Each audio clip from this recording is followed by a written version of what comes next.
जब हम पूर्व जन्म के थे, शिव जी के गणी थे, तब हम रुद्रांश बने। हम खुद गिरनार में ही रहता हूँ, दत्तात्रेय भगवान की गोद में ही रहता हूँ। हम गिरनारी बाबा ही हूँ हम। और गिरनार 4 धाम से भी बड़ी तपोभूमि है। नवनाथ सिद्ध 84 वहाँ विचरते हैं। स्वयं गुरु दत्तात्रेय भगवान वहाँ डेली विचरण करते हैं किसी ना किसी रूप में। गुरु दत्तात्रेय भगवान आते ही कभी शेर का रूप धारण करते हैं, कभी साधु का रूप धारण करते हैं। नमस्कार दोस्तों, आपका स्वागत है हमारे चैनल धर्म संसद लाइव टीवी पर। जैसा कि आप लोग जानते हैं कि हम लोग प्रयागराज महाकुंभ में पहुंच चुके हैं। जैसा कि हम आपसे वादा किए थे कि प्रयागराज महाकुंभ में यहाँ के दिव्य त्यागी तपस्वी महान संतों के दर्शन करवाएंगे और उनके आशीर्वचन सुनवाएंगे। तो इस कड़ी में हम मिलते हैं गुरु जी से। आप सामने हमारे जो देख रहे हैं, ये बाल ब्रह्मचारी दिव्य नागा साधु हैं। आइए हम इनके आशीर्वचन सुनवाते हैं। गुरु जी नमस्कार। महादेव। हर हर महादेव, ओम नमो नारायण। गुरु जी आपका शुभ नाम क्या है? मेरा नाम श्री दिगंबर शिवगिरी महाराज है। आप किस अखाड़े से हैं गुरु जी? श्री पंचदश नाम जूने अखाड़े। गुरु जी, ये जो नागा सन्यासी होते हैं, हम बहुत सारे इंटरव्यू में हम लोग देखे हैं, तो ये नागा सन्यासी बनाए कैसे जाते हैं? नागा सन्यासी कठोर परिश्रम, कठोर तपस्या, हिमालय में रहते हैं, वनों में हम लोग रहते हैं, घास पत्तियों की रोटी बना के खाते हैं। 12 वर्ष तक हम अपने गुरु जी की सेवा करते हैं, योग साधना करते हैं। उसके बाद में हमारे नागा संस्कार होते हैं और हमारे लोगों के 5 पिंड होते हैं, हमारे 17 पिंड हो जाते हैं। हम खुद का भी पिंड कर देते हैं। उसके बाद में हमारा विजय हवन होता है। विजय हवन होने के बाद में हमको धर्म ध्वजा के सामने ले जाता है।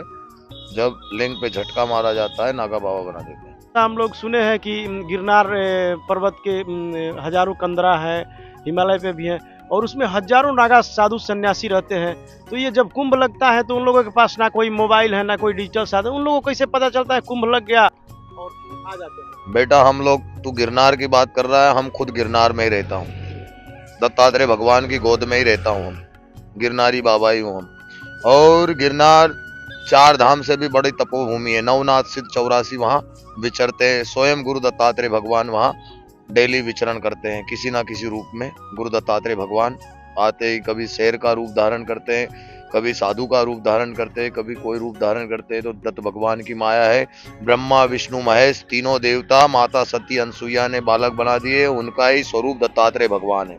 तो गुरु जी, जनमानस में ये सवाल रहता है कि जब उन लोगों के पास मोबाइल नहीं रहता, कोई डिजिटल साधन नहीं रहता, बहुत सारे ऐसे बाबा है जो वर्षों से निकलते नहीं भीतर से, तो उन लोगों को कैसे पता चल जाता है कुंभ लग गया और पहुंच जाते हैं? कुंभ की जय घोष होती है, शंखनाद होता है, और उसी की तरंगों से हमको पता लग जाता है कि अब वो महायोग आ गया है, वो चौकड़िया आ गया है, अब हमारा कुंभ का स्टार्ट आरंभ होने वाला है। इसीलिए हम लोग उसी के आह्वान से ही आते हैं। जैसे देवता को आह्वानित करते हैं, वैसे ही देवता का आह्वान होता है, वैसे ही कि साधु का भी आह्वान हो जाता है। देवता के साथ में साधु का भी आह्वान हो जाता है। जय घोष जैसे होती है, वैसे ही साधुओं के पास ये जो जटा है, हमारी तरंगे ही है। इससे ही हमको सब, हमारा सीधा सैटेलाइट चलता है, मोबाइल फोबाइल नहीं रखते हैं, डायरेक्ट ऊर्जा की तरंगे चलती है। तब में वो तो भजन है ना कि हमको सब पता लग जाता है। विदेशी मीडिया में चलता है कि सनातन धर्म के पास एक ऐसी नागा साधुओं की फौज है कि जब जब देश और धर्म पे संकट आता है तो वो लोग मतलब सबसे आगे आते हैं। तो इसका आप लोगों को क्या? हम भारतीय हैं, हिंदुस्तानी है, सनातनी है। विदेशी क्या है साले, पेपर से गांड साफ करने वाले, उनको क्या आता है? हम लोग सनातनी है। हमारी सभ्यता चोरी करके ले जा रहा है, चोर है वो, लुटेरे है। हमारे देश को कितनी बार लूटा है इन लोगों ने, है? हम तो धर्म के ध्वज हैं, प्रतापी है। हमारे यहाँ राजा एक से एक। गंगा पुत्र भीष्म को कोई भगवान ने आशीर्वाद नहीं दिया था, राजा सगर शांतनु ने दिया था। राजा शांतनु ने आशीर्वाद दिया था, जा तेरे को इच्छा मृत्यु का वरदान देते हैं। तूने जब भीष्म प्रतिज्ञा लिया है कि जीवन भर विवाहित नहीं करेगा, तो ऐसे ऐसे प्रतापी राजा थे जिनको स्वयं देवता भी आके आशीष देते थे कि ले बच्चा। जैसे शिवाजी महाराज थे, उनको माँ तुलजा भवानी ने तलवार दिया था। जैसे महाराणा प्रताप थे, जिनको एकलिंग भगवान का आशीर्वाद था। तो ऐसे हमारे पूर्वज एक से एक तपोभूमि थी। ये भारतवर्ष ऋषि मुनियों की भूमि है, इसीलिए इसका नाम भारतवर्ष है। आर्या खंडे भारतवर्ष है, इसीलिए हमारे देश का नाम भारत है, क्योंकि ये ऋषि मुनियों की प्रतापों की देवी धरती है। हमारे देश के अंदर लोहा तो था ही नहीं, सोना, चांदी, तांबा, पीतल हमारे देश के अंदर धातुएं थी, लेकिन ये विदेशी लुटेरों ने हमको लूट लिया, खोखला कर दिया। नहीं तो हमारे देश को तो सोने की चिड़िया बोलते हैं। दोस्तों, जैसा कि आप गुरुजी को देख रहे हैं, जिस गिरनार पर्वत की आप बात सुनते हैं कि उसमें हजारों गुफाएं हैं, हजारों की संख्या में नागा साधु सन्यासी हैं, वहीं से गुरुजी आए हैं, वहीं के दिव्य महात्मा हैं, आप जिनका दर्शन कर रहे हैं। और मैं आपको गुरुजी का आशीर्वचन मैं आपको सुना रहा हूँ। अच्छा महाराज जी, जैसे हम लोग वृंदावन गए थे तो वहाँ नाम जप की प्रधानता है कि नाम जप करो, और हम काशी में रहते हैं तो वहाँ गुरुजी लोग आते हैं तो बोले कि ध्यान करो, बिना ध्यान का ज्ञान नहीं होगा। तो क्या देखो, क्या काशी जो है ध्यान केंद्र की जगह है और वृंदावन है जो काशी है ध्यान और योग केंद्र की जगह है। काशी ये पृथ्वी का भाग नहीं है। काशी भगवान शिव जी ने अपनी दिव्य शक्ति से त्रिशूल पे उतारी हुई है। काशी इसीलिए मोक्षदायिनी है, त्रिशूल पे उतारी है, त्रिशूल पे खड़ा है, वो पृथ्वी का भाग नहीं है। और वृंदावन पृथ्वी का भाग है, इसलिए कलयुग केवल नाम आधारा, सुमरि सुमरि नर उतरे भव पारा।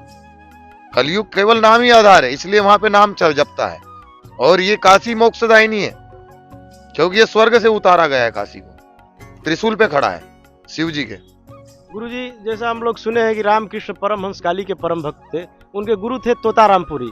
तो तोतारामपुरी के पास जब भी रामकृष्ण जाते थे तो बोलते थे कि तोताराम, उनके गुरुजी बोलते थे कि रामकृष्ण तेरा मोक्ष नहीं होगा, इसलिए कि मोक्ष में सभी चीज़ों से मुक्त होना पड़ता है, लेकिन तू काली से जुड़ गया है, तो जब तक जुड़ा रहेगा तो तेरा मोक्ष नहीं होगा। तो फिर जब नाम जप करेंगे, जुड़ ही जाएंगे, तो फिर मोक्ष कैसे होगा? मोक्ष तो मेरी बात समझ ले बेटा, मोक्ष हमारे ऊपर है, हम कौन सी क्रिया कर रहे हैं। मोक्ष तो हर किसी को मिलता नहीं है। करोड़ों वर्ष लग जप तप करने के बाद में भी हम मोक्ष नहीं चाहता हूं। हम तो कायाकल्प करना चाहता हूं कि आज भी साधु हूं, कल भी साधु रहूं, क्योंकि इस देह को पाने के लिए इंद्र आदि देवता भी तरसते हैं। भगवान को कहते हैं कि मनुष्य देह बना, क्योंकि ये सबसे चतुर बनाया है, सब चीज का इसको खबर पड़ता है, क्या खाना है, क्या पीना है, कैसे रहना है, कैसे बैठना है, कौन से वस्त्र पहनना है, कैसे सजना धजना है, सब इसको पता है। 84 योनियां बनाया है, किसी में कीड़ा बनाया है, किसी में स्वान बनाया है, किसी में क्या बनाया है। इसमें से सबसे चतुर देह मनुष्य का बनाया है, इसलिए इसको पाने के लिए देवता भी तरसते हैं। तो हम इस देह को क्यों छोड़ना चाहे? हम लोग योगी लोग हैं, हम तो यही कहते हैं कि यह देह वापिस हमको कायाकल्प करें, तो वापिस हम शिव जी तेरा ओम नमः शिवाय का जाप जपे। ये मंत्र सदा मंगलकारी, ओम नमः शिवाय, ओम नमः शिवाय। आप भी हैं बाल ब्रह्मचारी की, माने भगवान के प्रति ही पूरी तरह से न्यौछावर है, और हमारी जो युवा पीढ़ी है वो धर्म से विमुख होते जा रही है कि हमको धर्म का क्या जरूरत है। उन लोगों के लिए क्या कहना? सबसे बड़ी बात तो मैं कहता हूं उनके माँ बाप की गलती है। कैसे? कि सबसे पहला गुरु ही माँ होता है, दूसरा गुरु होता है उसका बाप, और फिर हम लोग संसार के जगत के गुरु आ गए, सन्यासी नागा बाबा लोग।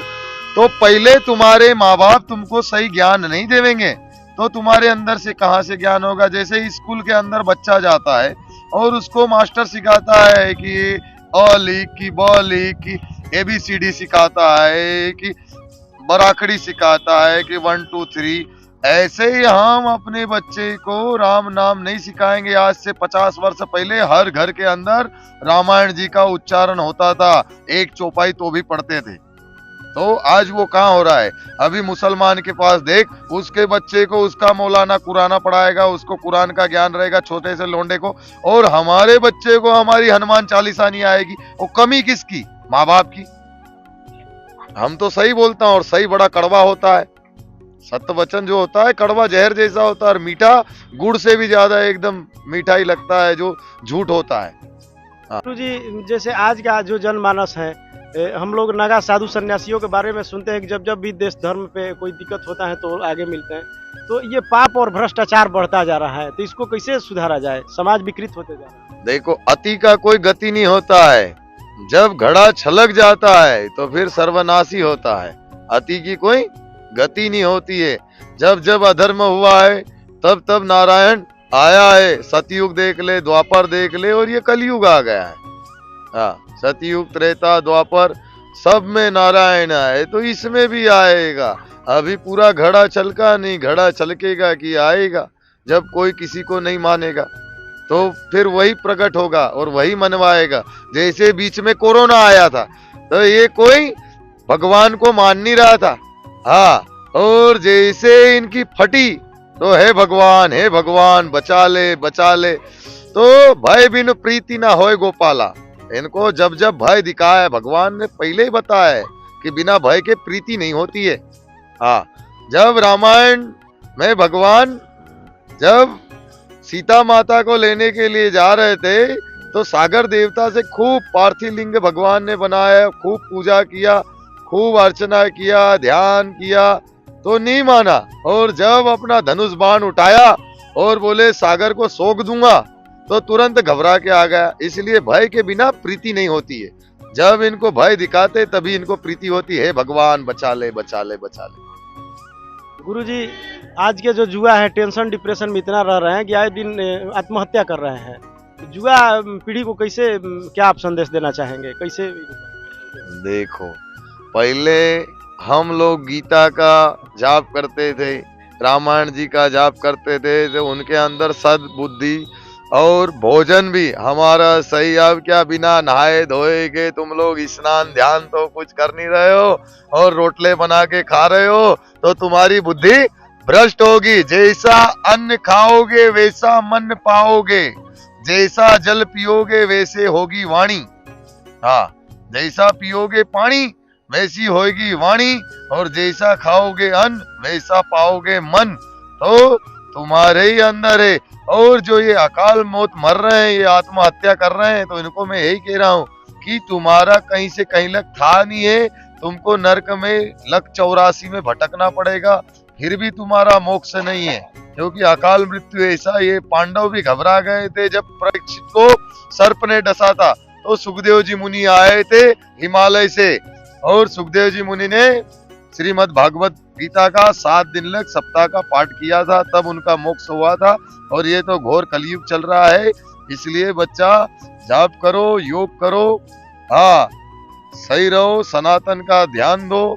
और हम कौन है, हमारा अस्तित्व क्या है, अपने आप को पहचानो, अंदर ही नारायण है। हाँ, मन तेरा साफ तो किस्मत तेरी दासी, मन में ही मथुरा काशी कहाँ ढूंढने जा रहा है। हर हर महादेव। गुरुजी, ऐसा समाज में देखा जाता है कि जो पापी भ्रष्टाचारी हैं वो धनी होते जा रहे हैं, वो बढ़ते जा रहे हैं, और जो भक्ति भाव में रह रहे हैं, पूजा पाठ कर रहे हैं, तो उनके साथ ऐसा क्यों है कि अब ये बेटा, ये जो है देख, ये तो शुरू से ही चलता है। सतयुग में देख, रावण जिसके पास सोने की लंका थी, और किसने, माता पार्वती ने, गणेश जी ने, कार्तिक जी ने उसको तैयार करवाया। अब रावण आया, भोलेनाथ से लंका मांग लिया। भोलेनाथ ने कहा जय हो तथास्तु, ले जा बच्चा। तो भोले बाबा तो भोले थे। तो उस समय में देवता भी वन में रहते थे, राम भगवान भी वन में भटके है, राजपाट त्याग के, और इन अधर्मियों के पास में धन था। तो आज वैसे ही है कि पहले भी सतयुग से ही चलता आ रहा है, पहले भी इनके पास धन था और आज भी इनके पास धन है। हमारे जैसे तो पक्कड़ लोग ऐसे ही घूम रहे हैं। अब कितने साल के थे तो सन्यासी बन गए? अब तू देख ले, बचपन से 55 में आ गए। गुरुजी, आपके मन में ऐसा क्या भाव आया कि ये सब सुख सुविधा छोड़ के आप सन्यासी बन गए? बेटा, हम लोग पूर्व जन्म के ही नागा बाबा थे, समझ ले, तब लोग हम सन्यासी बने। जब मैं छोटा था तो नंदी बाबा के ऊपर हमारे पूर्वज हमको ले जाते थे, भोलेनाथ के, हमारे इष्ट देवता थे भोलेनाथ। और जब हमको भोलेनाथ के मंदिर में हमारे दादा परदादा ले जाते थे, वो अभिषेक करते थे, तो मैं नंदी के ऊपर बैठ जाता था, चल मेरा घोड़ा। और ऐसे ही जब हम पूर्व जन्म के थे, शिव जी के गणी थे, तब हम रुद्रांश बने। और पूर्व जन्म के नहीं तो कहीं हम देखते आ रहा हूँ कि कहीं 4 दिन के लिए बन जाते हैं, फिर वापस कपड़े पहन के संसार में चले जाते हैं। जो पूर्व जन्म का ही सन्यासी होगा वही रहेगा इसमें, बाकी तो 4 दिन की चांदनी, फिर वही अंधेरी रात। हर हर महादेव। आप दिव्य गिरनार से आए हैं, तो गिरनार में बहुत सारी चमत्कारी बातें हम लोग सुनते हैं, वहाँ की आभा क्या है, वहाँ के विषय में कुछ दर्शकों को बता दो। गिरनार नवनाथ सिद्ध 84 का बेसना है, स्वयं गुरु दत्तात्रेय, ब्रह्मा विष्णु महेश, और वहाँ 33 कोटि देवता विराजित है। जहाँ स्वयं ब्रह्मा विष्णु महेश ने तप किया, तो वो जगह कैसा होगा, अलौकिक जगह है। वहां तो शेर रहते हैं, सब जीव जंतु रहते हैं सारे, लेकिन कभी किसी को कोई नुकसान नहीं पहुंचा।